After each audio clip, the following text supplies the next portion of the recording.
How are we keeping, guys? David here from Doc Fitness, and I'm not really sure what to call this video, but I suppose it's just a kind of quick note when it comes to, look, it's the same for anything, gaining muscle, getting leaner, fat loss, whatever way you want to call it, and a quick note on habit forming around that.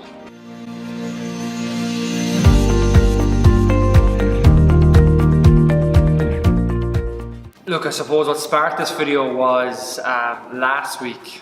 One of the coaches here in the gym was telling me about an experience he had a few months back with the guy that came to him for training stuff, and he went away and he kind of got on to someone else in the meantime, and bear in mind this person was a rank beginner, and he ended up talking to him a few weeks later, and the guy was telling him basically how he found a trainer and he has him on a five or 6 day a week in the gym weights program.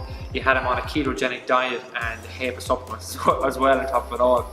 And people think that more is better, and that like doing all this crazy stuff and these fancy fat loss plans and these fancy moves in the gym and just copying what people do on Instagram and whatnot, they think it's the way to go, or that they're going to get better results than, we'll say, person B. But if you look at it like this, let's just say, right, you're somebody who's not training consistently for a year, I would still consider you a beginner, okay? So let's just say you're a beginner and you're looking to get leaner, build muscle, right? One person went off and committed to 1 week in the gym 3 times a week, right? And they were consistent with that. And they focus on getting in 2 to 3 to 4 liters of water a day and maybe add a bit more protein throughout the day. And by that, I mean, it could be literally to make sure that you're getting a serving of protein in on a meal by meal basis, and a serving for somebody could be 20 to 40 grams of protein, right? They focused on that. Nothing crazy there, or might even tailor back a bit if it's a bit too much. Like their main priority right now might be just focus on getting the consistency in the gym. Whereas your person B, who from scratch starts going to 5 days a week where there's absolutely no need for going on some random diet like a ketogenic diet. Again, it's literally, it's protein and fat, and more or less these are looking at 0 carb, and taking all these supplements under the sun. What if both those people got the same result at the end of each week? Like, which option would you go for? And it's a kind of a no-brainer here, like, and this is when it comes back to fucking habits and sustainably going after something as well. People get so lost in plans and methods and strategies, and you completely miss the bigger picture with principles and that kind of stuff. Only today on our Doc Fitness Facebook page, we got to put out a question about it, showing just basically like the calories in olive oil versus the calories in sweet chili oil, and we still got a comment in talking about the sugar content in the sweet chili, which at the end of the day, it still does not matter in the slightest what the sugar content of something is, because if you're eating more calories at the end of the day, you're still going to be up in body fat. If I require 2,000 calories a day to lose body fat, and the majority of that came from sugar, I'm still going to lose body fat. So that's kind of what we mean by that. Again, people are just kind of slightly missing the principles, and when you understand the principles, that's when you start making progress, because that's then when you sub in your preferences based off that. You don't go following foods that you're told to be given based on some random meal plan, or what if you don't like these veggies or these kind of carbohydrate source or this protein source. You should mainly have like a principle of calorie balance, and you sub in the foods you like for that. Same with the training. You do what's required, the principle of, we'll say, progressive overload, and do the movements you need to do and do the correct amount of volume that you need to do to grow muscle and lose body fat.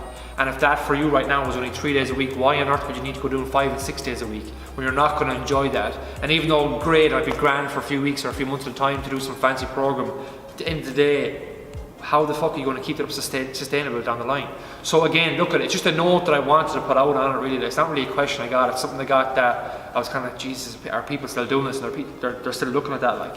And when I chat to lads on Snapchat and Instagram and the private messages daily as well, it's always the same reoccurring thing I'm seeing, and people are just completely lost in bigger picture stuff, because you might be following someone who has 100,000 or 1 million followers, and just because they have those follower base, you think that that's true, not realizing how they got to that base in the first place. But again, look, that's not to knock people with big followings or anything like that. Obviously, if you have a big following, people are going to believe them, or they think they're a bit more credible than, let's say, somebody like myself.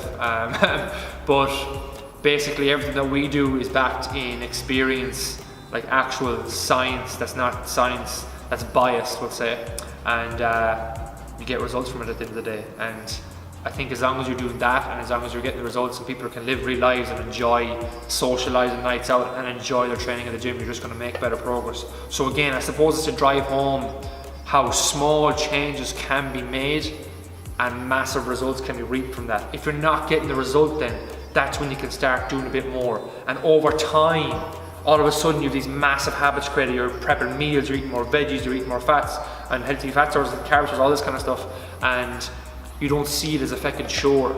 Maybe you're bumped up your gym days to 4 days a week and you're really enjoying it, but you've built it up over time on a base that you need to do it to get more results, but you've also learned habits and routines around it that are sustainable, that are realistic, and you're not a fucking miserable person to be around at the end of the day as well. So look, hopefully there's some takeaways, and if you've managed to listen or watch this far, and if you have, thank you. And look, if you've any experience that as well, pop it in the comments below, and if you have any questions based off that, if you don't agree with anything or if you agree with stuff, let me know in the comments as well, or if you have any questions based off it too. But yeah, until our next one, I will answer a question directly, and I might take it from this video. Chat to you soon.